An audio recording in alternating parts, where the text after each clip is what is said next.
I giovani, in un primo momento inconsapevoli del pericolo, filmano le fiamme. Qualcuno tenta con un maglione di spegnere il rogo, ma in un attimo la stanza si trasforma in una trappola mortale. Mancano le uscite di sicurezza, l'unica via di salvezza, una scala piccola che presto diventa inagibile. Troppa gente, la fuga è impossibile. A Crans-Montana la strage di giovanissimi, alcuni italiani, si compie. Il mondo è scosso, il dolore di Giannino Venerandi, che da anni gestisce una discoteca dove l'afflusso dei ragazzi è importante. Siamo vicini, dice, alle famiglie di questi ragazzi. Lì era un posto non adatto per questo tipo di eventi.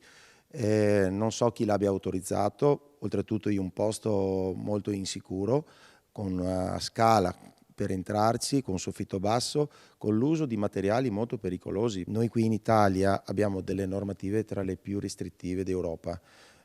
Abbiamo dei corsi per il nostro personale, per formare il personale, dove ci sono anche delle manovre di sfollamento, che facciamo delle prove ogni anno.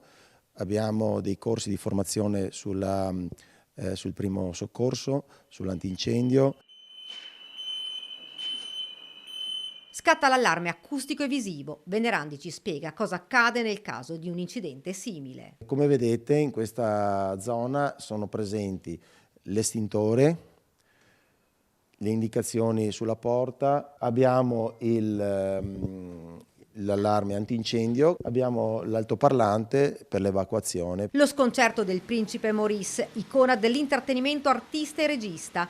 Locali di questo tipo, ci dice, ce ne sono. Purtroppo ci sono, anch'io collaboro col SILB, che fa una lotta ormai da decenni nei confronti di chi si improvvisa per questioni economiche, per denaro, per interesse, a fare cose che non potrebbe fare.